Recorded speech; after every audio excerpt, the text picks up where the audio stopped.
Salve, salve! Bom encontrar vocês aqui no YouTube, no nosso canal Conhecer para Transformar. Eu sou o Milton Leise, um dos integrantes do portal conhecerparatransformar.com.br e também do EPED. O EPED, que é o Espaço Permanente para o Estudo do Divino Humanismo, existe desde 2010, tendo como objetivo compartilhar conhecimentos essenciais sobre a origem da vida, o movimento evolutivo dos espíritos e da matéria, e também a finalidade de tudo nesse universo infinito e eterno que é o próprio Deus manifestado. Tais conhecimentos fazem parte da nossa história e encontram-se aprofundados na obra de Oswaldo Polidoro, que resgatou, restaurou e complementou a doutrina do caminho, nos deixando um legado único e fundamental para os dias atuais.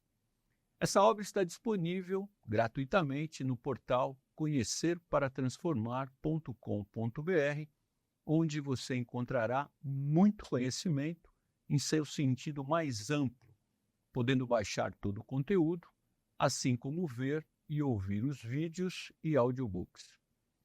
E sempre bom enfatizar que nosso propósito com todo esse trabalho é o de disponibilizar o acesso a conteúdos e informações úteis que possam ser aprendidos e aplicados na prática.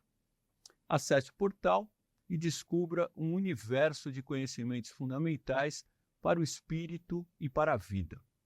Mas eu estou aqui hoje para compartilhar o primeiro episódio do livro A Caminho do Céu, de Oswaldo Polidoro.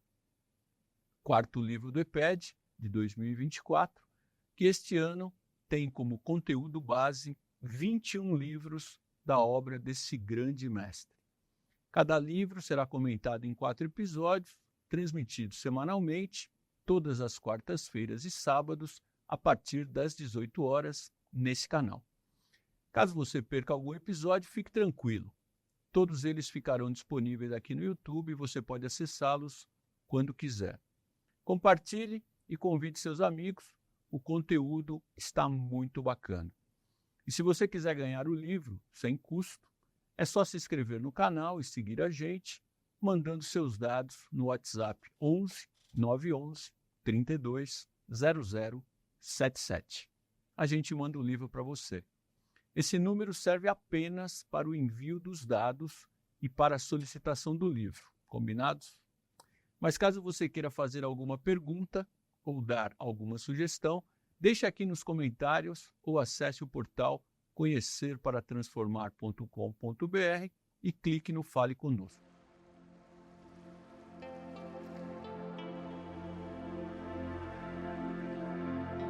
Mas vamos ao tema de hoje. O livro A Caminho do Céu foi editado em 1950 e faz parte da série do Céu. A história é narrada por Adroaldo, um espírito desencarnado em evolução, assim como eu e você, embora nós estejamos aqui reencarnados, pelo menos por enquanto. E como tantos outros personagens que fazem parte dos livros de Oswaldo Polidoro, ele foi convidado a compartilhar suas experiências. Logo no começo de sua narrativa, ele fala sobre a importância do exercício permanente da razão ao longo da evolução do espírito, fazendo um contraponto àquelas posições ou entendimentos que justificam tudo somente pela intuição ou pela fé. E quase num tom de desagravo, ele escreve: a razão humana é um sentido da sabedoria divina. Aqueles que, pensando ser mais espiritualistas, depõem contra o exercício da razão, por julgar seja a razão humana falha em capacidade objetiva com relação às coisas do espírito ou transcendentes, esses mesmos estão tremendamente errados. E conclui: nos planos inferiores, sim, o instinto manda, mas no reino nominal faz-se preciso a razão. Ele mesmo assume que desprezou essa faculdade, tendo se entregado ao sentido místico de uma religião, e agora pode afirmar que misticismo piegas é crime.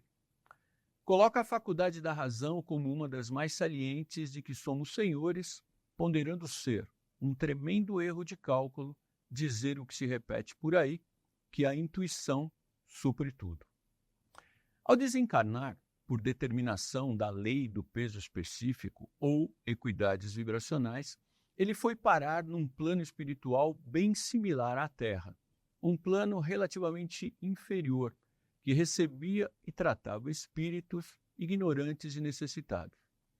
Estando agora no plano espiritual, constatando que nada cessou, que a morte para o espírito não existe e que a vida continua, só que em uma dimensão diferente, Adroaldo faz uma avaliação de como é difícil, quando estamos reencarnados, darmos o devido valor à oportunidade de reencarnar, ainda que seja a reencarnação uma lei fundamental e que, por isso, não dependa de crenças, nem de conhecimentos ou ignorâncias humanas, e muito menos das instituições religiosas.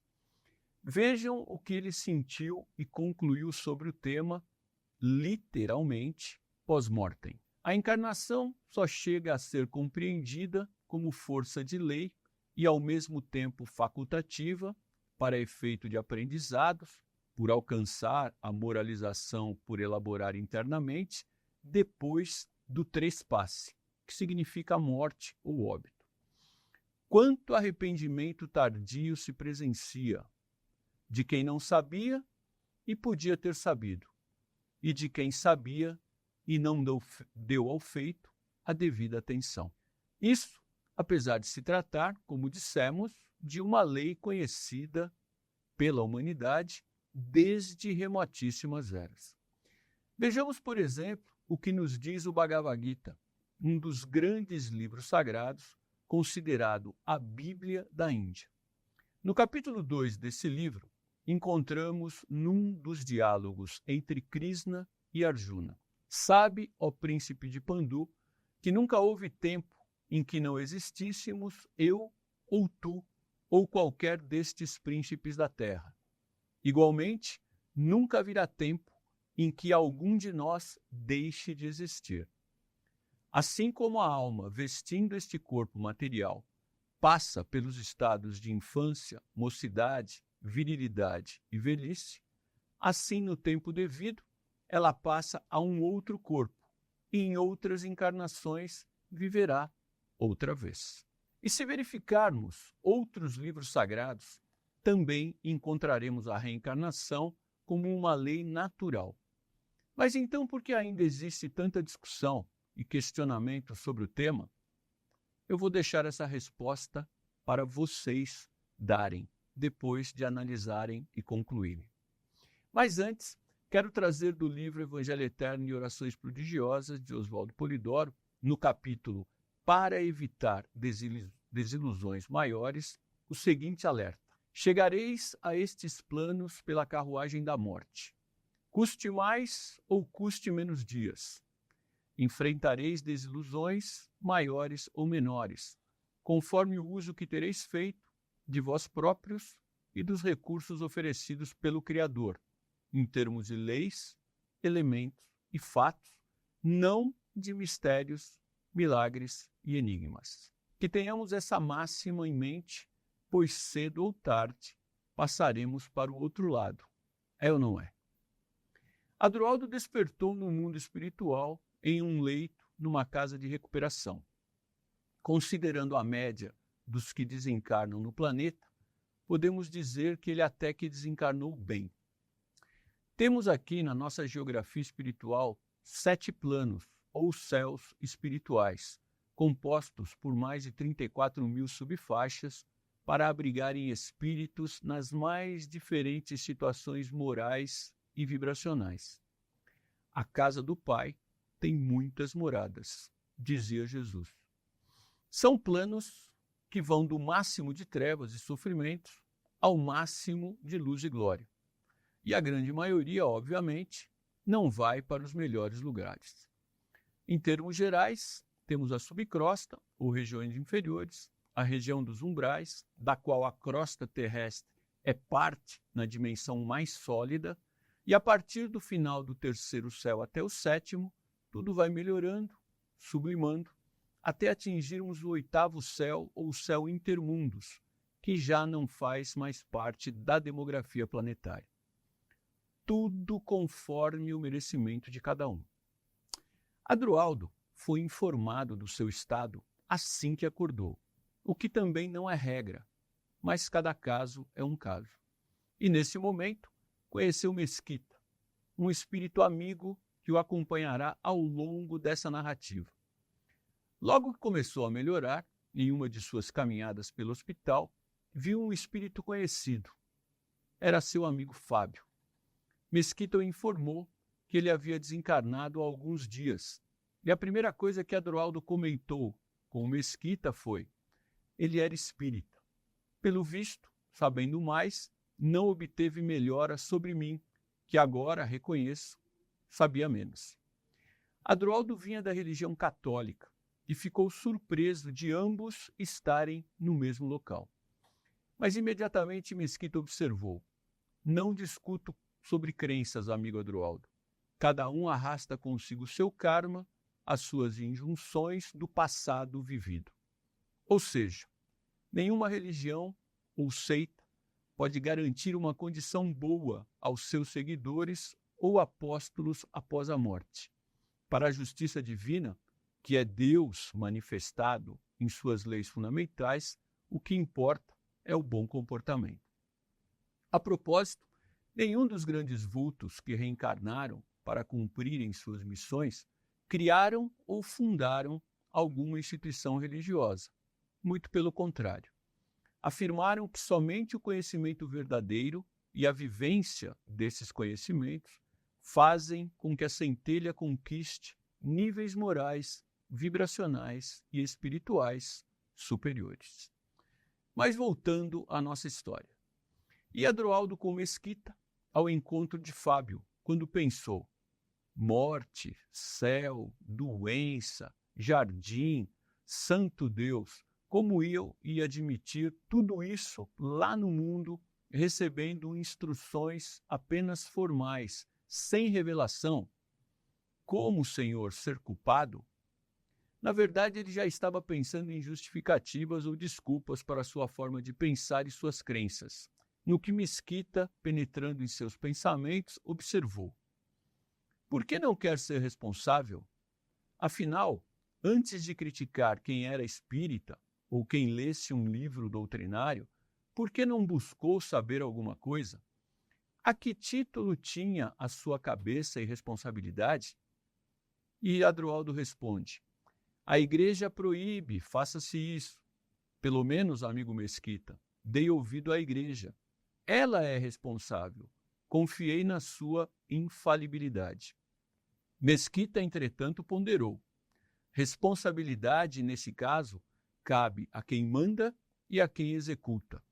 O dever é de cada um pensar com a sua própria cabeça. Quanto à proibição da Igreja Romana, ela só pode falar em seu nome, nunca, porém, em nome da verdade. Convém não pensar segundo a tradição dos clérigos, pensar com a própria cabeça. Vamos retomar essa máxima algumas vezes durante a leitura desse livro. E eles foram se encontrar com Fábio, amigo que Adroaldo muito ridicularizou enquanto estavam reencarnados, por afirmar que conversava com os mortos, enquanto o pároco do lugar em que ambos viviam dizia que isso era coisa do diabo. Encontraram-se e choraram muito ao lembrarem de muitas coisas. E nesses momentos batem de fato sentimentos de todos os tipos. E os de arrependimento e frustração surgem como um buraco no estômago pelas coisas que fizemos e as coisas que deixamos de fazer. No dia seguinte, encontraram-se novamente pela manhã em um local que Fábio costumava ir para meditar. E vendo o amigo um tanto quanto acabrunhado, Adroaldo perguntou o que estava acontecendo. E Fábio comentou sobre um fato que teria ocorrido antes de sua passagem e que ainda lhe perturbava por não entender. O ocorrido foi o seguinte: Fábio teria levado um amigo para passar por uma cirurgia espiritual de úlcera em um centro espírita que frequentava. Só que dias após a cirurgia, o amigo foi levado às pressas a um hospital e teve de ser operado pelos médicos da carne, pois o problema complicou. Ele ficou sabendo disso horas antes de desencarnar. Fábio sentia que fora enganado e que os espíritos não podiam agir dessa forma, ou seja, não podiam mentir. Ao falarem sobre o tema com Mesquita, ele aproveitou então a oportunidade para reforçar que a relatividade atinge tanto o plano material quanto o espiritual, principalmente nos níveis ou céus mais inferiores. Tanto aqui no chão da Terra, quanto do lado de lá, dependendo do nível vibracional do trabalho espiritual e dos espíritos que os realizam, reencarnados e desencarnados, tudo pode ficar muito reduzido, muito ao rés do chão, comprometendo o resultado e não atingindo as expectativas. Mas Mesquita viu ali uma oportunidade para todos e se dispôs a visitar o centro para ver o que estava acontecendo e ajudar como pudesse. Eles iriam juntos nessa visita oportunamente. Adroaldo aproveitaria a ida ao plano da carne e visitaria sua família. Enquanto o tempo passava, Adroaldo recebeu uma cartilha que versava sobre um pouco de tudo, contendo desde ilustrações sobre a Terra até como usar o pensamento como um dínamo transmissor de ondas vibratórias.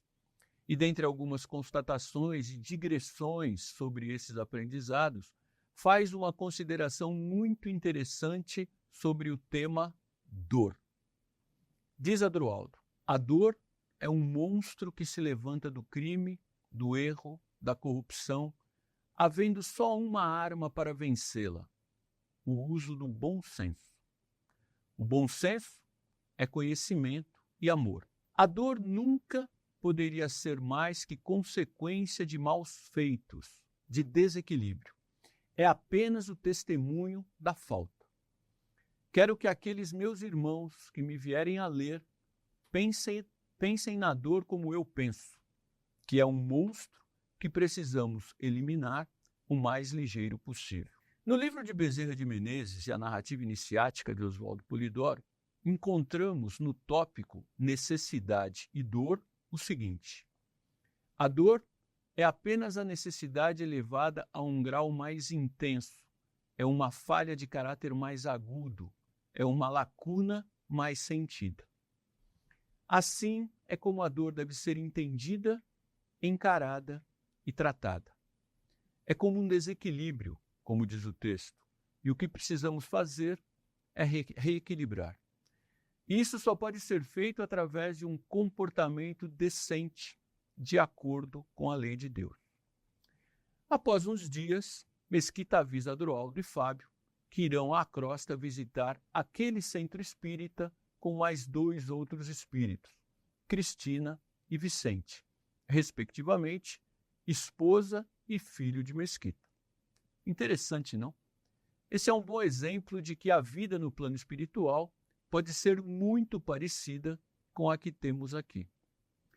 Ao chegarem no centro espírita, puderam observar, de imediato, que não era um local com elevadas vibrações, nem de melhores condições para que ali pudessem ser realizadas atividades superiores.